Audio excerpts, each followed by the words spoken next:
I'm excited to welcome on one of the top prospects in 2023, Rayvon Griffith. What's going on there, bro? Yeah, what's up? How you doing? Pretty good, man. I mean, you're coming off a freshman year. You obviously get the big time award of Max Press, all first team, all American first team for 2023 class. What did it feel like to just take us through your first year? Really, really, I'm just blessed because making on Max Price and stuff because kids that really come from my environment and like a hard environment like where I came from, they don't really do that. And just being like first team, that's really an honor. But at the same time, I'm blessed. But at the same time, I can't be satisfied. 2023's got something that no other class ever had, and that's 2 million follower guys that have never even been won in high school basketball before. You have a high profile, a lot of guys do. What's it like being part of this new era of social media kind of class? I mean, really, it's crazy because like our class get like a lot of like buzz and stuff, but at the same time, like it's kind of like crazy and hard at the same time because like the buzz and like just hooping at the same time and staying on social media. But it's really fun and exciting. And I'm just looking forward to see where this journey takes me. And you've been teammates or at least played with the same organization growing up through middle school at times with a lot of those guys. You're a part of Blue Chips before. What are those days like? Oh, those days was amazing. I mean, our team was definitely stacked, but at the same time, it was definitely a brotherhood. And as you can see, LeBron would be around a lot of the time. And just definitely like being around like him, a good mentor, someone that could teach you like the game and like being around good guys that actually care about you and around coaches and stuff that actually know the game of basketball. So it was fun and exciting. And yeah, that was good times playing with them. Some of the guys that were ranked in that ESPN ranking as well were some of your former teammates. One guy, obviously, Bronny. Mike was in the same organization as well. But when you look at this 2023 class, where do you personally see yourself rank up? I definitely see myself in top five, but like at the same time, I just got to show people that I'm a top five because obviously they don't see it because I'm 22 right now. But at the same time, um, everybody around me said just look, like I said before, just look where you came from. Just be blessed. But at the same time, just move in silence, and then when it's your time to shine, just take it. And one thing that really started blowing you up when you're younger was the fact you've been dunking for a long time. And you've been able to spend put on a show all the time. But let's go back to your very first dunk. When did you get your first dunk in a game or just in general? I actually been dunking since fifth grade, but my actual first dunk was when I was in sixth grade. I was running with my team Orange in the league, but like we wasn't like really known for real, so it wasn't no cameras or nothing. But like I just got a fast break two times before that, and I missed. And then this one, I was like, okay, I'm feeling it. So that just went up and I dunked it, and the crowd went wild because like I'm a sixth grader dunking, and like that's crazy. So that was great, and I'll never forget that moment. As you continue to get grow into your body more and more and develop, how have you been able to take your game to the next level and kind of grow into your body and grow into your athleticism? I think it's really like how I just take care of my body because like my body going through new phases and I know I'm just gonna keep getting bigger. So like I really gotta watch what I put inside my body because like as you can see, athletes like LeBron, they spend like a lot of money on their body and like obviously I don't got that kind of money. So like I just gotta like take care of it as much as I can in the way that I can. So and hopefully like me taking care of my body the way I am now, it lead me to a long career. And you're a very versatile player. What kind of player do you see yourself developing into in your senior year of high school, moving into college slash pro time? I definitely see in myself like more of a Giannis type KD player because as you can see, I'm more dominant in the paint and like as I'm working out every day, I'm definitely working on my jump shot and definitely working on my jump shot and my handles and just stuff like that. Absolutely. And I mean, part of the reason you had such a big time year is, I mean, you obviously had an opportunity to go to Taft. You've had a 17-8 record this year, but you really took the country by storm with your numbers. How were you able to come in as a freshman and just dominate right out of the gate? Definitely just like because I knew a lot of TAF guys before I even knew there, so before I even went there. So like I knew like how they played and stuff, and like bringing Coach Mitch in, like adding him to the coaching staff, that was definitely good. And just like me, I'm like a fast paced player, and Coach Mitch like to play fast. So like it really just put two and two together, and Coach Mitch really watched how I played and just find more ways for me to score. And I think that's why we had such a good season with all the players we had. Coming out of eighth grade, you were a guy that was highly wanted at pretty much all the high schools in your area. And you originally did commit to obviously to one school. What led to the decision to go change from that school, obviously, and move over to Taft?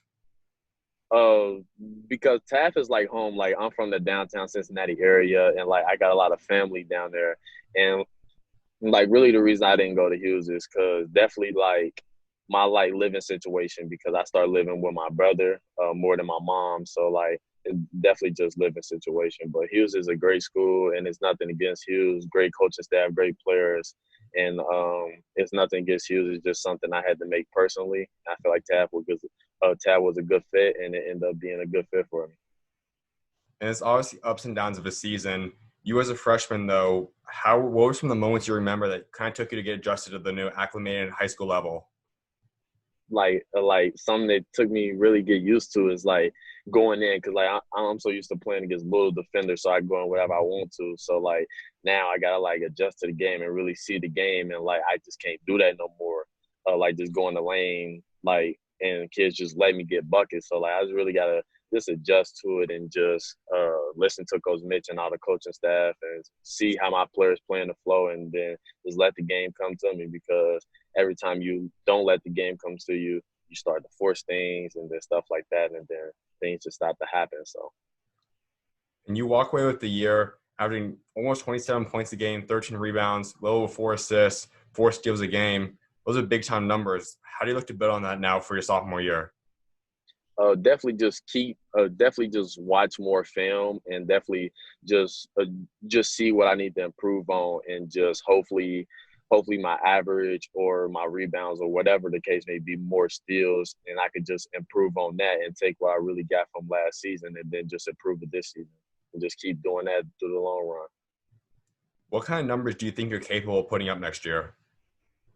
I think definitely with the team we got a young team, so like I'm definitely gonna be a leader on that team. I definitely feel like I can average about 30 points this season, but like I really can't tell the future. So I guess we just gonna have to see and find out. But that's definitely a goal I'm heading towards, and I'm definitely trying to average a triple double this season. That's something I'm really looking forward to. But I've got to keep working and just keep watching film and just definitely try to reach that goal this year.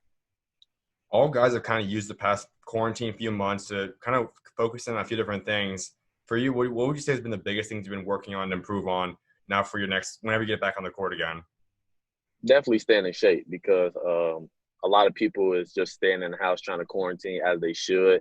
But like at the same time, I'm just out on the track running, trying to stay in shape and stuff like that. So like staying in shape and like definitely working on my skill stuff because I got 2 a day workouts. So one of them is conditioning and one of them is definitely ball handling, work on my left hand, my jump shot. So yeah, definitely staying in shape because this is a good time to like just stay in the house and get out of shape. So like when the time comes to play, you can just be ready and you don't got to get in shape because you already be in shape and you can work on things you really need to work on instead of getting in shape.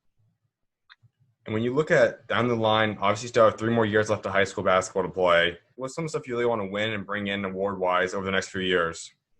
Definitely Gatorade Player of the Year. I know it's gonna be hard, and as you can see, Imani Bates just did it. So like he definitely inspired me just to try to win it as a sophomore. And winning that and definitely winning Max Prep freshman All American and that's just some awards I'm just looking forward to, but I know I'm gonna have to do a lot this season to get to it. So No doubt. And a few things that's going to kind of lead now to your recruitment process is there's so many different routes now that's going to come up, opportunities for you high school wise. One is I can already imagine a lot of prep schools, national scheduled teams started reaching out to you. Is that something either for the upcoming year or one of your junior, senior year that you're going to consider? definitely something I could consider if anything actually come up, but for right now I'm just trying to stay at TAF and trying to make my team better and just finding ways for us to be better. And prep school is always an option if anything ever comes up. And with that, we know there's a whole lot of different opportunity as well when it comes to going pro. That's the ultimate goal for you, I know. And you see right now we see obviously the big thing is the G League route. By your class, everyone's expected that you can go straight to the NBA. Is possibly taking the G League route or going straight to the NBA something you will consider as appealing to you? Definitely something I would consider because the goal is to get to the NBA and make my family proud and stuff. So like I wouldn't say I would skip college, but like that's definitely like a choice just like college. So like, and I'm not taking a side over either. And the goal is to get to the NBA. So whatever the best route for me when the time comes, that's the time I'll pick. Which is if it's college or the G League to get to the NBA. When you see a school like Oklahoma State or some of the schools that's dealing with stuff off the court, FBI issues like a Kansas, LSU, something like that, what goes through your mind when you see something off the court issues? Is that something you're gonna put in fact? Is that something that's gonna factor into your recruiting process, or is that something you just kind of leave to the side? Like I don't think it'll really affect because I'm not the type player to do something like that. But like if I feel like so I'm a real big family person. So if that school really tells me not what I need to hear, what I want to hear, and like they really shows they like really care, just like stuff they do and like just caring and stuff. I mean, that don't and like they going through some stuff like that don't really got nothing to do with me really. So and I know I never do something like that. So. Mm-hmm. And when you talk about some other schools, I can imagine a lot of schools have shown interest in you. Talk to your parents, talk to coaches, or something like that. Who are some of the schools you're hearing might have some interest in you right now? Actually, before we got on this meeting, I was just on a call with Ohio State Okay. and just chopping it up with them. Um, Virginia, definitely chopping it up with them, and just some other schools. You will be a guy that probably will land a lot of offers from pretty much anywhere in the country eventually. Two of them you have right now, though, are HBCUs, and we see a lot of momentum potentially having guys in 2021 class start looking at HBCUs seriously. Is that something that you will seriously consider down the road?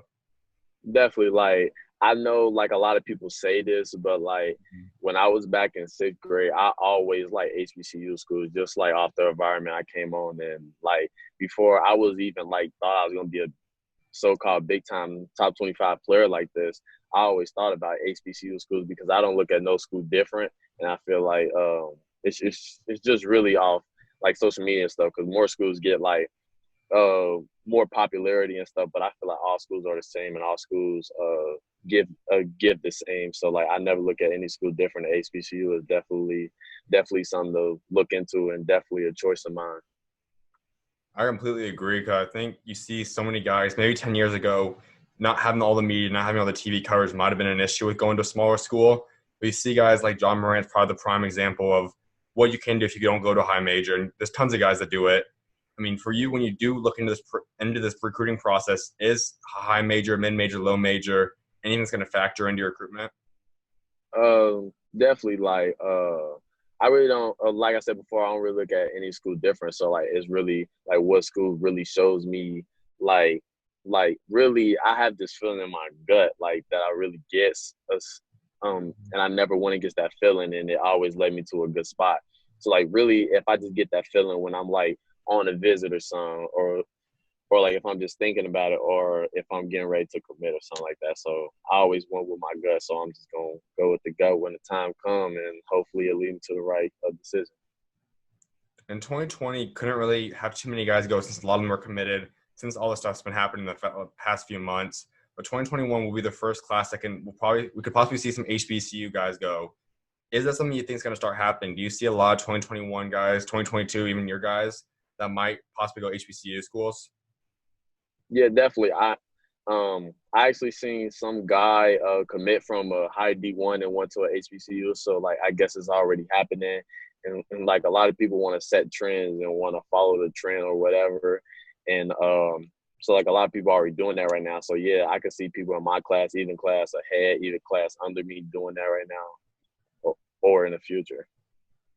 If we go back 4 or 5 months, beginning of the year, before all this stuff's really come in and started becoming a trend, is this something that in the past few months has made an HBCU a lot more attractive to you and a lot more attractive to other guys as well? Yeah, definitely give it attractive and stuff like that, and definitely what they did in the past and what they're gonna do in the future. Because I feel like HBCU is definitely underlooked because a lot of people always say like they need to go to a school like Duke or Kentucky to make the league. Like that's not true. Just like you said before, John Morant and him like that going to like a low school and just like his story, like hearing him like a coach came to a back gym, like that's just crazy. And like everybody always think you gotta go to a big school, like and the HBCU could be one of the best choices you ever made. So And we go through this recruiting process for you. That first offer that comes in, though, is a big time offer for anyone. Take us to that day. What was it like hearing that you got your very first Division One offer? when I first got my Division 1 offer, I was at a team camp with Hughes because I played the summer with Hughes before I ended up going to Taft. My first offer was actually Kent State. Hmm. So we went to a team camp and we played one game there. And so like, I played a game and I had like 30. And then the coach came to me and Coach Wyan after the game and he just offered me like he was right there. So I was excited in my head. I just want to start jumping up, just smiling and stuff. And then but like I just had to play my cool until we got back on the bus and stuff. Then I started going crazy. But like it's definitely a good feeling because like just like I said before, when you see where I come from and you just pick up that first offer, it's really a blessing. But you just gotta like just stay humble and just keep pushing so you can get more offers and just keep doing better. Besides guys on that bus and coaching staff wise, who was the first person you told that you got that offer? Definitely like my teammate Cam because me and my teammate Cam was real close, and my friend Sale because I grew up with him, and definitely Coach Wyatt knew, and we just told everybody on the bus at the same time for real, and then everybody was just happy for me, and then after that we went to another team camp and tried to pick up an offer, and then I got an interest from that team camp. That's big time, man. And I mean, obviously, a year ago, before all this quarantine stuff had to start happening, you guys had the MSH TV camp that really also was another event that blew your name up. I know it's a lot of fun, big time camp. What was that camp like? That camp was just a blessing. Like when I went there in sixth grade, like I got invited, so I didn't really know about camps for real because like I'm just a football, and like I was really a football player. So like when I just started playing basketball, and then the MSACV camp invited me, it was definitely a blessing because when I went there, I got my first mixtape, and like when I went back home, I was like, "Dang, that's live," because you see everybody else like top ranked players getting mixtapes and stuff. Like, "Dang, I got a mixtape, like that's live." But like, if any other kids like that's looking to go in there or that went there, it's definitely a blessing and it's fun. And like just to be around all them players around your competition, and you can definitely get better and just have fun there. Like it's a great camp, and I'm so blessed that I won. Something that's hard for a lot of guys is, you, as we talk about, you are a top 25 guy. For you to be able to sustain that throughout your senior year and not only that, but move up is something that not a lot of guys are able to do. It's hard to sustain that for 4 years. And for you, you've been on the spotlight for more than 4 years. How do you plan to be able to sustain that and still move up over the course of the next 4 or 5 years? Just like I said before, just keep learning from what I did because I feel like I'm doing like, yeah, I really feel like I'm doing a good job at what I'm doing, but it's some things I need to improve on. So like, I just feel like I'm gonna keep moving up if I just keep improving on them things and showing people what I really can do because I haven't even showed people like what I really can do right now.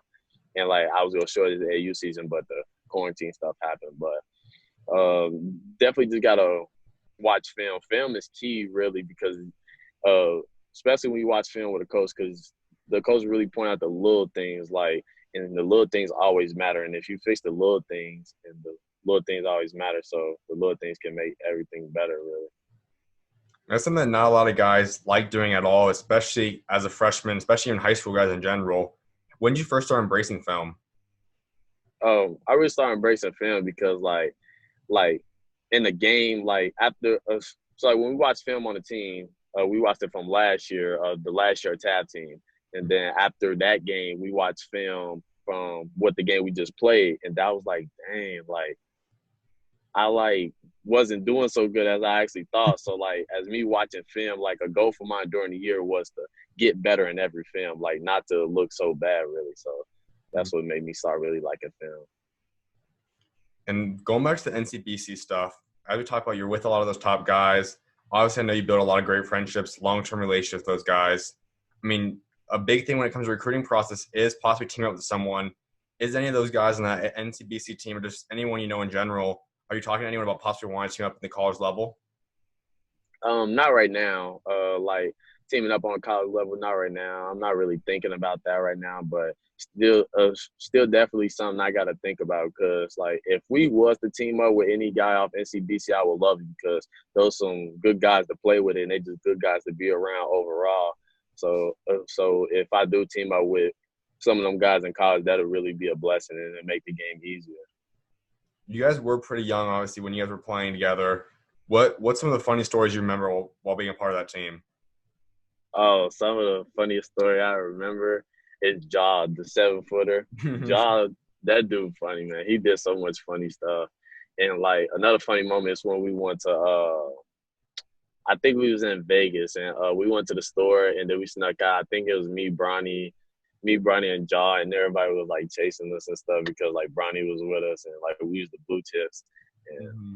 that's definitely just good moments. And being with the fans and stuff, the fans was crazy. The fans really like made it really better and stuff because they really knew who we was, and like just coming to different cities and states and stuff like that. It was really just it was live for real. That's not the easiest thing, though, too. I mean, I know being that young, having that much media attention on you, how'd you kind of get used to having that much attention on you, kind of having, in a sense, kind of pressure on you every game? Yeah, like definitely going into every game, like with everybody knowing me, chanting overrated and stuff. I just learned how to block it out, like just like with the film and stuff. Like I can hear them through the film, and like I can like see how I was blocking them out. So like I gotta know every game gonna be like that, and like really just talking to my like brother because my brother was like a good basketball player, and he really like before any of this even happened, he told me it's gonna happen. I didn't really believe him, but like he just showed me like how to prepare for it, and now that I'm prepared, it's like nothing to really prepare for it now. And talk about your brother a little bit more. I mean, obviously you talked about him a few times. I can tell you guys have a close relationship. I mean, what's you guys bond like, and how's it grown both on and off the court with each other? Our bond is just crazy. Like it's just like two best friends, and like you won't even think we brothers because like we just laugh and joke so much on and off the court. But like on the court is really more serious. Like I definitely love my brother on the court, but he kind of annoying because like he'll like tell me what I need to hear and never what I want to hear. Like if he tell me I'm playing too soft or something like that, or if he tell me I'm shooting too many threes, I need to get to the hole, or if he tell me ways to make my game better, even though I'm heated, and I'm just ready to play, I still gotta listen to him. And just off the court, we just like just going out to eat, just laughing and stuff, and yeah, it's just a good bond. That's big time. And one of my last things before I let you go is, I know you have to talk about your faith. I mean, what's your relationship with God? How has He helped get you to the point you're at today? Oh God, I feel like God got me where I am today because God got one of my best friends up there.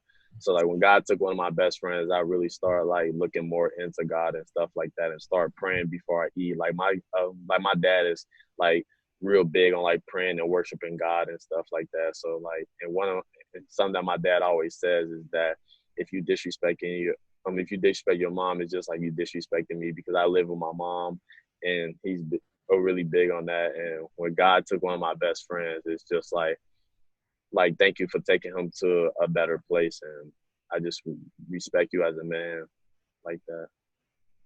That's something I know is not always the same case for a lot of people. I know a lot of people, when something like that happens, they turn away from God. I mean, how have you been able to kind of be embraced by God, and how's that relationship grown since that point? Really grown like when I really started like reading the Bible more, and then just starting to like know him more. Like dang, like this dude's incredible, and like he really did a lot for us that people like really don't know about, and like people can just take time in their day and just read the Bible, and they'll really see why like most of these things really happen. Mm-hmm. And you have a high profile. You're going to continue to grow. Both more and more media attention will come in as you continue to develop, go through time. How do you plan to still be able to be the light and represent God throughout the rest of your playing career and just life in general? Definitely just people listening to me because like anytime I do an interview like this or something, or I'm just on Instagram live or something like that, or I'm just on Snapchat, I'm gonna always talk about God really. So like if people just listening, then they just gonna hear me talk, and then they just gonna hear me just keep talking about the Lord and Savior because He's really a blessing, and I'm just blessed that I get to just read and know about somebody like that really. Amen, man. My last thing before I let you go is, I can imagine you want to build a legacy for yourself, both what you accomplish on the court and what you have to do for your community off the court. When you like walk away from this game someday, what do you want that legacy to be? Definitely like somebody that really cared about the game, and like I know a lot of people say that, but like somebody that really cared about somebody that really cared about the people, and somebody that really went hard, and somebody that's just like a lover because like I really stand on lover, Mm-hmm. and like just somebody that really loved the people. And I know a lot of people don't say that, and if they do, they really don't mean it. Um, and like I really mean it because like even like so like we stand on family for real. So like even when people hate me, I like love them because like I don't really hate nobody for real because that's just not the type of person I am. That's just not the way I was raised. I know you once had the name Loverboy. It's also in your bio still. I mean, is that how it came from? I mean, kind of tell us where that name kind of came from. Really like I'm like I'm like big on relationship type. So like, and like, I'm just really like a lover boy. And then like when I was watching, and then like I got the like loser with the red V because when the It movie came out, I kind of stole that. But yeah, being a lover is just definitely somebody that just love everyone, that don't really show hate and something like that, and that just don't look at no one different and just really take everybody for who they are and just don't look at nobody different. That's awesome, man. Well, I'm definitely excited to see what God got next for you, man. Appreciate you taking time to come on, bro. Of Thanks. Appreciate you having me. course, man. You always welcome on, man. Talk to you later, bro. God bless. All right, take it.